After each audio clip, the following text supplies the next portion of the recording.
কৰিছোঁ আৰু আজি সভাখনত কেইবাটাও দাবীৰ কথা কোৱা হৈছে মই এতিয়া যেনেকৈ আমাৰ সন্মানীয় বিধায়ক ডাঙৰীয়াই কৈছে যে আমাৰ সাংস্কৃতিক পৃথিৱীৰ যি কৰ্মীসকল ভৱিষ্যতলৈ ৰাজনীতিলৈ যায় আচলতে ৰাজনীতিলৈ যাবও লাগে মই ভাবোঁ দেই কাৰণ আমাৰ সকলোৰে সপোন থাকে আমি ডাক্তৰ হ'ব বিচাৰোঁ গায়ক হ'ব বিচাৰোঁ অভিনেত্ৰী হ'ব বিচাৰোঁ ইঞ্জিনিয়াৰ হ'ব বিচাৰোঁ বাই দ্য ৱে মই বাৰু ইঞ্জিনিয়াৰিং কৰিছিলোঁ কিবা কাৰণত এতিয়া গায়িকা হৈছোঁ গতিকে আচলতে কোনেও নকয় যে পলিটিচিয়ান হ'ব লাগে বা ৰাজনীতিবিদ হ'ব বিচাৰিছোঁ আচলতে সকলোৱে সপোন দেখিব লাগে তেতিয়াহে এখন অসমৰ যি বেলেঞ্চ প্ৰতিটো কথা প্ৰতিটো ডিপাৰ্টমেণ্ট বেলেঞ্চ হ'ব বা কমপ্লিট হ'ব বুলি মই অনুভৱ কৰিছোঁ যদিও বা মোৰ তেনেকুৱা কোনো ধৰণৰ এতিয়ালৈকে পৰিকল্পনা নাই বহুত বেছি কথা ক'ব নাজানো কিন্তু আজি কথা ক'বলৈ দিছে মোক সেইকাৰণে মই এটা কথাই ক'ম যে বৰ অসম বা সোণৰ অসমৰ কথা যে আমি কৈ থাকোঁ সেয়া কেনেকৈ সম্ভৱ হ'ব এই উন্নয়নৰ যি কথা আমি সকলোৱে ইমান সুন্দৰকৈ তেওঁলোকে কৈছে বা আজিৰ সভাৰ মূল উদ্দেশ্যই হৈছে যে উন্নয়ন নিগমৰ কিবা উন্নয়নৰ কথা কৈছে সকলোৱে প্ৰতিজন ব্যক্তিয়ে কৈছে গতিকে মই ভাবোঁ যে এই ভূমিপুত্ৰ ভাষা সংস্কৃতি ঠিকেই আছে সেইবোৰতো আমাক লাগিবই সেইবোৰৰ সুৰক্ষা আমি কৰিবই লাগিব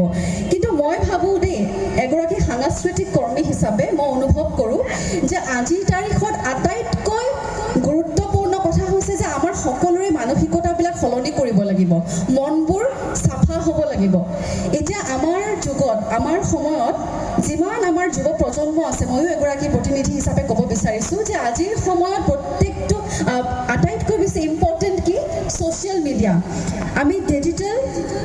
মিডিয়াত সকলোৱে বিৰাট এক্টিভ থাকোঁনে নাই অকণমান ডাঙৰকৈ ক'ব লাগে সকলোৰে ইনষ্টাগ্ৰাম ফেচবুক টুইটাৰ আছেনে নাই বা এইটো বৰ ডাঙৰকৈ কৈছে বাকী কথাবোৰ গুৰুত্ব দিয়া নাই কিন্তু গতিকে কথাটো এনেকুৱা যে আমি যিহেতু প্ৰত্যেকজন সদস্য প্ৰত্যেকজন দৰ্শক ইয়াত থকা আমাৰ চাগে 90% ব্যক্তিৰে ছ'চিয়েল মিডিয়া আছে মই ভাবোঁ যে এই মনবোৰ যে আমাৰ আজিকালি সলনি হ'ব বুলি কৈ থাকে এই কথাবিলাক তাৰমানে ডিজিটেল মিডিয়াত আমি কিছুমান বৰ বেয়া পৰিস্থিতি দেখিবলৈ পাওঁ সেয়া লাগিলে কমেণ্ট ছেকশ্যনত হওক সেয়া লাগিলে বিভিন্ন ইয়াত বহুতো সাংবাদিক বন্ধুসকলো আছে তেওঁলোকলৈ মই ধন্যবাদ জ্ঞাপন কৰিছোঁ বা বিভিন্ন মিডিয়া হাউচত আমি দেখিবলৈ পাওঁ যে কোনে কাক মাৰিছে কোনে কাক বেয়াকৈ কৈছে কোনে কাক আক্ৰমণ কৰিছে এই কথাবিলাক আজিকালি অকণমান বেছিকৈ হৈ যোৱা নাইনে মানুহে মানুহক কিমান বেয়াকৈ কৈ দিয়ে ইমান সহজতে হয়নে এই কথাবিলাক আচলতে মই ভাবোঁ দেই বাকী কথাবিলাকো তেওঁলোকে আমাৰ বিশিষ্ট ব্যক্তিসকল আছে তেওঁলোকে ছল্ভ কৰিব মই ভাবোঁ যে এগৰাকী লেমেন হিচাপে মই ভাবোঁ প্ৰথমতে আমি আমাৰ মনবোৰ সলনি কৰিব লাগিব আমাৰ মনবোৰ চফা কৰিব লাগিব কেনেকৈ হ'ব দ্য মেইন পইণ্ট ইজ শিক্ষা দীক্ষাৰে আমি নিজকে আচলতে কেৱল থিয়ৰিটিকেলি নহয় প্ৰেক্টিকেলি এতিয়া চৰকাৰৰ কথা আমি সকলোৱে কওঁ যিকোনো সমস্যাত আমি চৰকাৰক দোষাৰোপ কৰোঁ কিন্তু ময়ো বহুত কওঁ কিন্তু যেতিয়া ভাল কৰে ভালটোও ক'ব লাগিব এই সেইদিনাখন মই এটা মাননীয় মুখ্যমন্ত্ৰী ডাঙৰীয়াৰ এটা পোষ্ট দেখিছোঁ তাত লিখিছে যে নীতি শিক্ষাৰ এক পাঠ্যক্ৰমটো তেওঁলোকে পুনৰ কণ্টিনিউ কৰিব 6ম শ্ৰেণী 7ম শ্ৰেণী সেই পোষ্টটোত মই নিজেও এটা কমেণ্ট কৰিছোঁ যে সুন্দৰ পদক্ষেপ গতিকে ভালটো ভাল বুলি ক'ব লাগিব মই আগৰ পৰা কৈ আহিছোঁ যেতিয়াই মই ক'ৰবালৈ গীত গাবলৈ যাওঁ আৰু বিশেষকৈ আমাক বিদ্যালয় মহাবিদ্যালয়সমূহত আমন্ত্ৰণ কৰে আমাক গীত গাবলৈ আমন্ত্ৰণ কৰে তেতিয়া মই সুযোগ পালেই মই এটা কথা কওঁ যে আজিকালি যুগত সকলোৱে কয় যে যুৱ প্ৰজন্মই ডাঙৰক সন্মান কৰিব পাহৰিছে সৰুক মৰম কৰিব পাহৰিছে মই কিন্তু তেনেকৈ নাভাবোঁ তেওঁলোকে সন্মান কৰে মৰমো কৰে কিন্তু তেওঁলোকক দোষাৰোপ কৰিও লাভ নাই কাৰণ সৰুতে আমি মৰেল চায়েন্স পঢ়িছিলোঁ নীতি শিক্ষাৰ কথা পঢ়িছিলোঁ আদৰ্শৰ কথা পঢ়িছিলোঁ হয়নে সকলোৰে নিৰ্দিষ্ট এটা আইডিঅলজি থাকে সেইবোৰ কথা পঢ়িছিলোঁ কিন্তু লাহে লাহে সেইবোৰ নাইকিয়া হৈ গৈছিলে গতিকে এতিয়া পুনৰবাৰ এই কথাষাৰ শুনি বা জানি সেই পোষ্টটোৰ জৰিয়তে মই খুবেই আনন্দিত হৈছোঁ যে সঁচাকৈ আজিৰ সমাজত আজিৰ সময়ত আটাইতকৈ প্ৰয়োজন হৈছে যে আমি আমাৰ যিখিনি অসমীয়া হিচাপে আমাৰ যিখিনি নীতি আদৰ্শ ভাৰতবৰ্ষত এটা কথা গম পায়নে ভাৰতবৰ্ষত যেতিয়া আমি বাহিৰলৈ যাওঁ অসমৰ বাহিৰলৈ যাওঁ তেতিয়া কি কয় জানে आप आसाम से आए हो आप तो बहुत रिस्पेक्टेबल आप तो दूसरों को बहुत रिस्पेक्ट करते हो এনেকৈ কয় আমি বম্বে যাওঁ দিল্লী যাওঁ সেইদিনাখন দিল্লীলৈ পাৰফৰ্ম কৰিবলৈ গৈছিলোঁ এটা অনুষ্ঠান আছিলে পাৰফৰ্ম কৰিবলৈ গৈছিলোঁ কৰিছিলোঁ তেতিয়াও তাত কৈছিলে যে আপোনালোকে মানুহক বিৰাট সন্মান কৰে সঁচাকৈ কয় এইটো মই একেবাৰে যে ভাষণ দিব লাগে বুলি এটা ডাঙৰ কিবা সাংঘাতিক কিবা এটা লগাই দিছোঁ নহয় দেই সঁচা কথা সকলোৱে কয় গতিকে এই কথাবিলাক আমি অনুভৱ কৰিবলৈ হ'ল ক'ৰবাত চাগে আমি পাহৰি গৈছিলোঁ কিন্তু মই ভাবোঁ যে যিহেতু আমাৰ তেজত আছে আমি অসমীয়া সেয়া লাগিলে সূত্ৰধৰ হওক সেয়া লাগিলে